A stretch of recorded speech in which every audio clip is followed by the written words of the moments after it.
Welcome back to the channel. Before we get into it, real quick, drop a comment down below and tell me, are you buying into this Blue Jays roster yet, or are you still on the fence?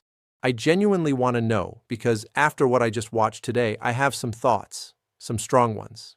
All right, let's get into it. So the Blue Jays just dropped a 4. There are signals. There are moments that tell you something real about what this team is going to be when the games actually matter in April. And today, there were some of those moments, good and bad. Let's break it all down.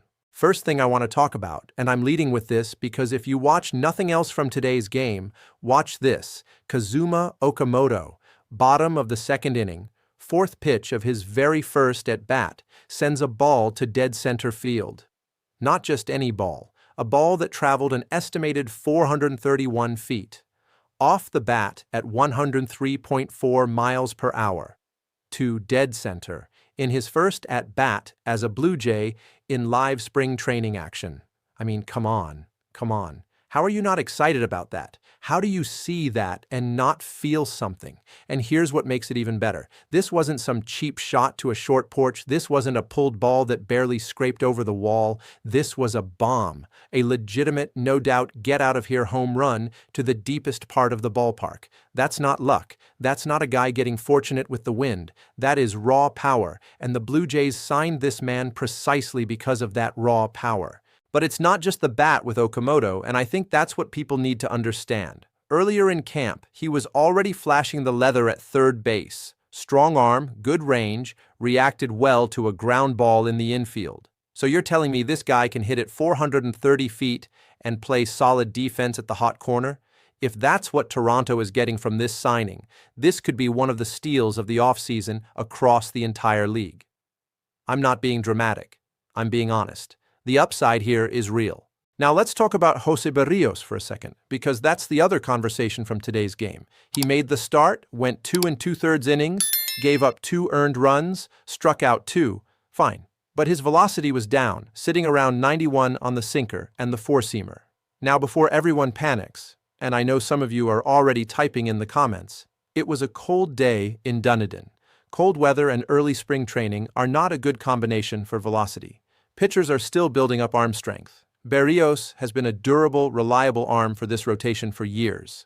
I'm not hitting the panic button after one cold weather outing in February. What I will say is I'm watching. I'm paying attention. The Blue Jays need Berrios to be a true number 1 or a very strong number 2 in that rotation if they want to compete in the AL East this year. The division is not forgiving. The Yankees are going to be dangerous. Boston made moves. It's a gauntlet. So I'm keeping a close eye on Berrios as spring training progresses. Let's talk about some of the other pieces, because there were some genuinely encouraging performances buried in this loss. Chad Dallas. Man.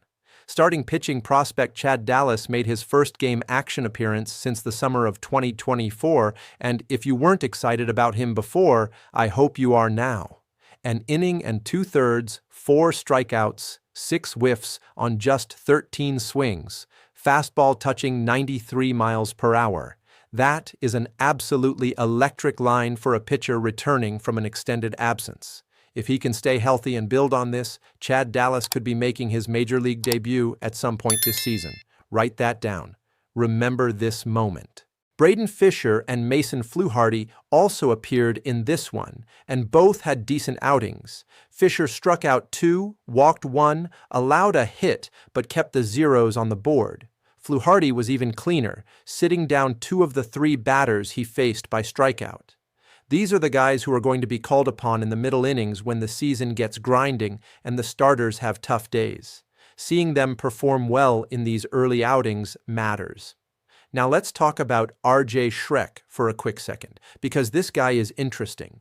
Hit a double off a left-handed pitcher in the 9th inning, extended the game, gave the Blue Jays a chance. He's a lefty himself, so getting that hit against a southpaw is meaningful. He's likely starting the year in AAA, but I'm telling you, if he goes down there and absolutely rakes out of the gate, Toronto is going to have a decision to make about that 40-man roster. Keep your eye on him. The rough moments in this one came in the middle innings where things kind of unraveled. Jorge Alcala came in, gave up a leadoff double to Ronnie Mauricio, a walk, and then a stolen base attempt by Vidal Brujan led to a catcher's error by CJ Stubbs that allowed a run to score. That's the kind of thing that just can't happen. Errors behind relievers kill innings and kill momentum, and in a game where you're already fighting to get back into it, giving away free runs is devastating. Christian Pache then added a solo homer in the 7th to push the Mets' lead to 2, and that ended up being the difference. The 9th inning had some drama. Giovanni Planchart drew a leadoff walk, Shrek doubled, McAdoo drove in a run with a single, runners on the corners, nobody out. You've got a chance? And then Eloy Jimenez struck out, Jay Harry grounded into a double play, and just like that, the game was over. That's baseball. Sometimes you have everything set up and it just doesn't happen. Bottom line on today, this was a loss, and the Blue Jays are now 1-2 in spring training after an 11-10 game the day before. But here's the thing. I'm not walking away from today's game feeling bad about this team. Kazuma Okamoto is legitimate. Chad Dallas looks healthy and electric. There are real pieces here. The Blue Jays have talent in this organization, and spring training is the time to develop it, to stress test it, to figure out who's going to be ready when it counts. Tomorrow they get the New York Yankees at 1:07 p.m. Eastern. Starter is still to be determined. I'll be watching, and honestly after today, I can't wait. If you enjoyed this one, make sure you hit that like button. It genuinely helps the channel more than you know. Subscribe if you're new. We're covering the Blue Jays all spring training long and into the season. Leave a comment. What are your thoughts on Okamoto after that home run